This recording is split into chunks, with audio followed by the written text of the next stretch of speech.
Benarkah dunia ini membutuhkan perang? Benarkah jika tidak ada perang maka tidak akan terjadi lompatan teknologi?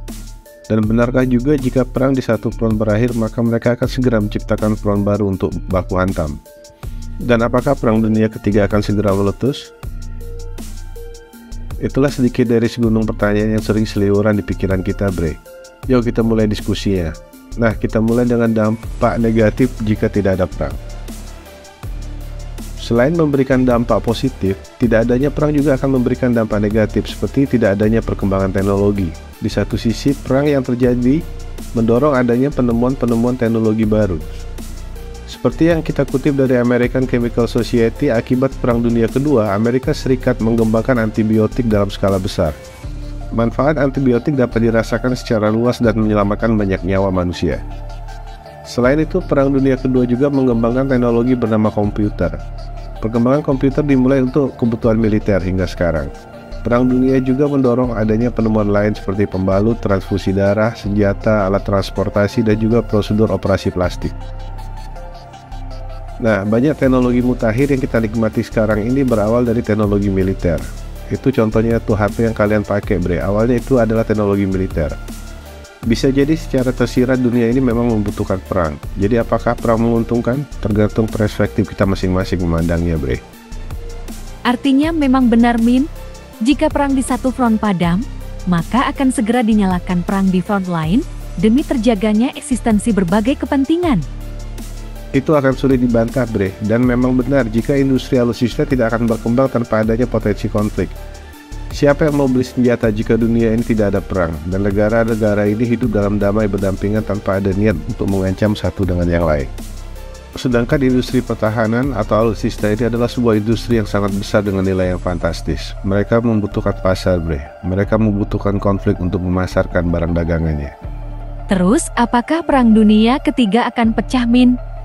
Sebelum kita urai, ada beberapa negara yang berpotensi menimbulkan Perang Dunia Ketiga, yaitu Amerika dan ormas NATO-nya, Rusia, Cina, Iran, dan negeri paman kalian tuh, paman Kim Jong-un. Kalau menurut pandangan kami sih, kecil kemungkinannya dalam waktu dekat ini akan terjadi Perang Dunia Ketiga, bre. Yang ada hanya perang proksi antara poros Amerika, NATO, dan Rusia. Kami meyakini proxy war adalah salah satu tujuan dalam peningkatan industri persenjataan. It's all about money, bre. Nah, kita mulai dari Rusia. Nah, Rusia ini bisa jadi salah satu negara yang dapat memicu Perang Dunia Ketiga, bre. Tapi udah kita saksikan kan, di Perang Rusia-Ukraina itu menguras begitu banyak sumber daya kedua belah pihak. Ini nih akibatnya nih kalau perang secara langsung.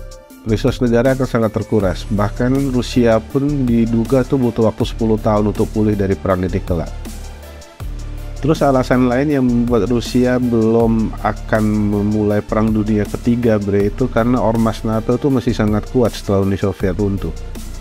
Rusia pasti akan berpikir berkali-kali untuk perang terbuka dengan NATO, karena sekutu Rusia di Eropa ini sangat terbatas, meskipun pada akhirnya Rusia harus berperang menghadapi proksinya NATO yaitu Ukraina.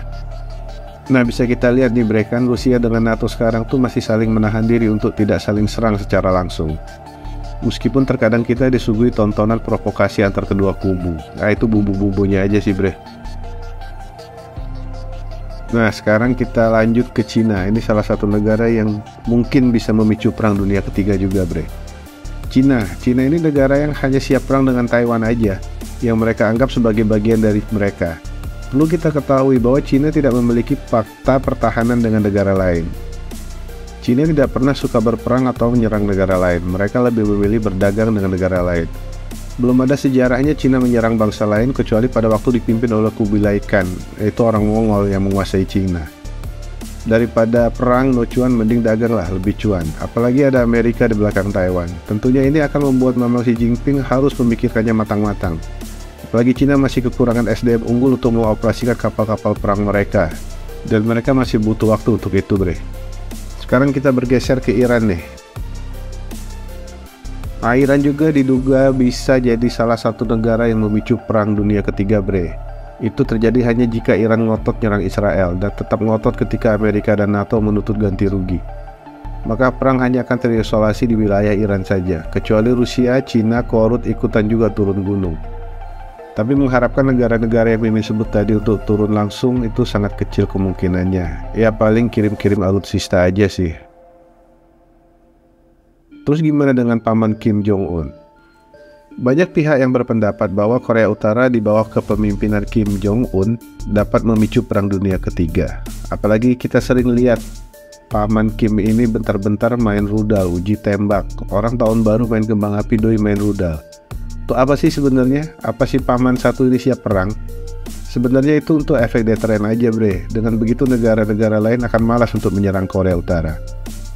Bahkan Korea Utara pun akan sulit bertahan kalau diserang oleh Jepang dan tetangganya Korsel. Selain rudal, alutsista Korea Utara sudah cukup tertinggal jika dibandingkan kedua negara tadi. Terus alasan lain yang membuat Perang Dunia Ketiga belum akan terjadi dalam waktu dekat ini adalah setiap negara di atas bumi ini memahami dengan pasti bahwa Perang Dunia Ketiga pasti akan melibatkan nuklir bre, yang mana itu pasti akan menimbulkan kerusakan total di bumi dan akan memicu korban jiwa yang sangat banyak. Tidak akan ada negara yang menang dalam Perang Dunia Ketiga. Oh ya bre, selain itu tentunya Perang Dunia Ketiga pun akan merambah sampai ke perang cyber. Meskipun sekarang juga sudah banyak terjadi saling serang di dunia cyber tanpa kita rasakan. Asymmetric warfare bre. Dan akibat dari perang cyber ini sendiri akan menimbulkan kehancuran yang berakibat pada teknologi di riset ulang dari nol. Jadi mereka yang memilih perang tersebut perlu alasan yang lebih besar dari kerugian triliunan dolar tersebut. Semakin banyak orang yang mengambil keuntungan dari perdamaian, maka akan semakin susah perang meletus bre. Aman ya Min, karena Perang Dunia Ketiga itu sulit terjadi. Kan kita belum bahas satu negara lagi yang bisa memicu Perang Dunia Ketiga. Negara tersebut tentunya teman-teman udah pada tahu kan. Siapa lagi kalau bukan Amerika. Nah, apa yang akan membuat Amerika memulai Perang Dunia Ketiga bre? Ini dia gambarannya nih.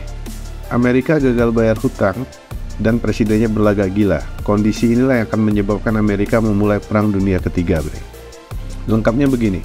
Ketika Amerika sampai pada titik tertentu dan menolak atau gagal dalam membayar hutang, ketika itu terjadi, psikopat-psikopat penghasut dan gila perang di Washington akan meminta seluruh dunia untuk menerima ini atau hadapi Perang Dunia Ketiga. Dan dengan menerima ini, maksudnya Amerika akan menuntut bahwa satu, Amerika seharusnya tidak dibuat untuk menghadapi konsekuensi seperti yang pernah dihadapi negara lain seperti Argentina ketika mereka gagal membayar hutang.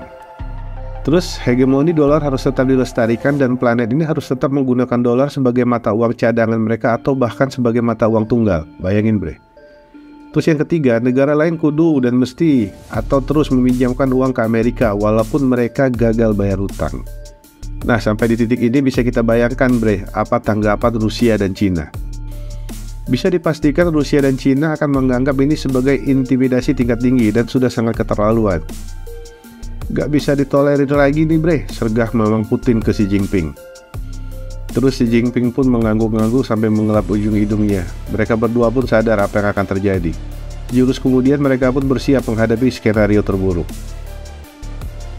Dalam prakteknya, Rusia dan Cina akan membalas dengan mengabaikan penggunaan dolar sebagai mata uang cadangan. Ketika hal ini terjadi, negara-negara yang memiliki hubungan komersial dengan Rusia dan Cina akan dipaksa untuk menggunakan mata uang alternatif saat berdagang dengan Rusia dan Cina. Dan ini akan sangat mengurangi nilai dolar. Lagi pula ini adalah kekuatan dolar yang memungkinkan Amerika mencetak sejumlah besar uang keluar, dapatkan pinjaman tanpa ikatan dan sanksi dari negara manapun yang mereka inginkan. Jadi, ditinggalkannya dolar oleh kedua negara paling penting di planet ini akan berdampak buruk pada ekonomi Amerika.